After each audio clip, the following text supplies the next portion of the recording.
Hello, I'm Scott Swenson, and I'm the Center Manager here at the Rocky Mountain Area Coordination. Welcome to the third week of Wildfire Awareness Month. We're going to show you a little bit about the Rocky Mountain Area Coordination Center here, so let's get started. A Geographic Coordination Center represents a multiple states geographic area in a wildland fire response organization. And for the Rocky Mountain area, we represent 5 states. We represent Colorado, Wyoming, South Dakota, Nebraska, and Kansas.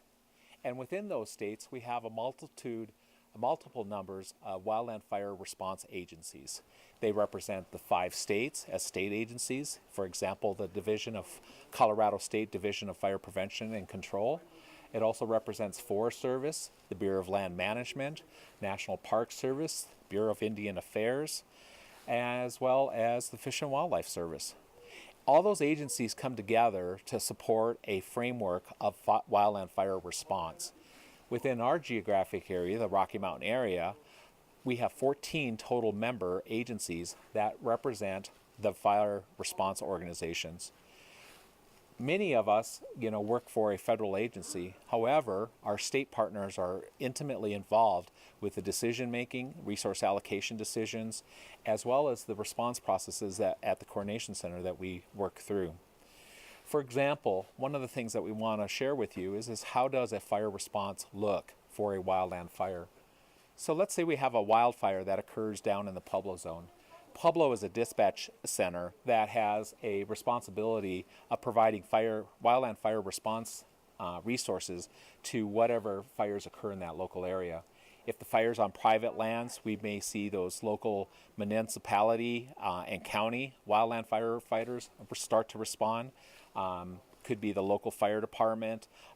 It could be cooperators through mutual aid from an adjacent county or an adjacent city. It could be on a Forest Service land, or it could be on a BLM range land. And those fires would then have an initial attack coming from those federal resources.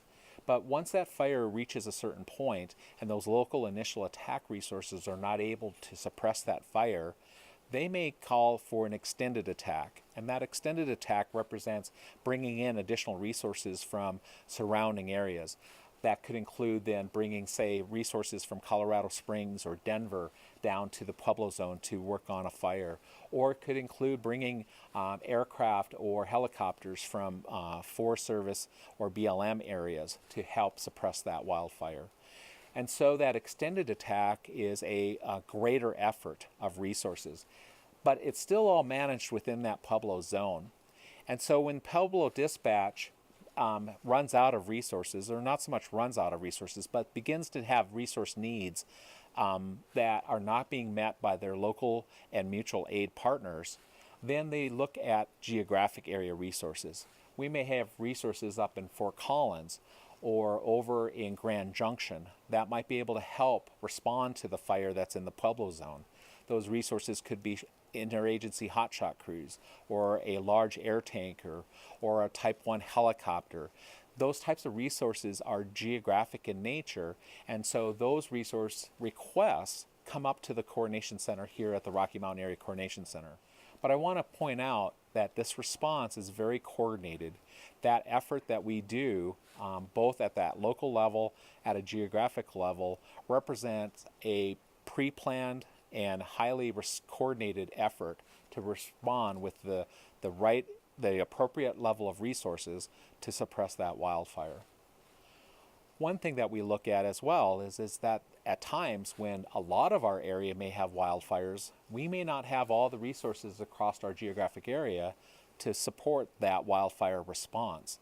So in that situation, we look at the National Coordination Center.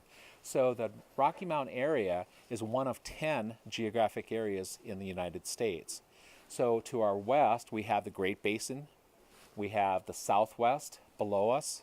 Over to the lower right is the southern area, eastern area, and then up in the northern part of us is the Northern Rockies. Those are our 5 neighboring geographic areas. And so what we look at is that if we start to have multiple fires and our resource capacity is becoming strained, we look to our neighbors to bring those additional resources in. We at the Coordination Center will have a request for that resource, and we will place it to a national interagency coordination center in Boise, Idaho. And they then in turn will look to see where that resource, the closest resource might be in one of our geographic neighbors.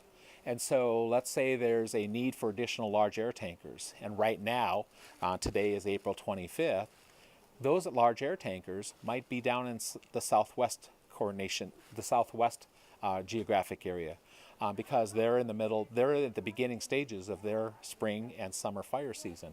So we have a lot of large air tankers there. That request would go there, that large air tanker would be mobilized, and it would come up then and dump a load of retardant over the fire in the Pueblo zone.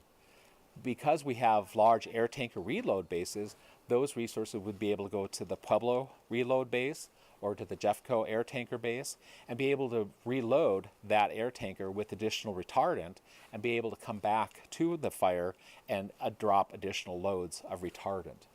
So that's that coordination piece that the Rocky Mountain Area Coordination Center supports with ensuring that we have local resources, we have those mutual aid resources, we have geographic area resources, and then we coordinate with what the national resources and bringing those additional resources in to help support all the wildfire activities that's occurring across our geographic area.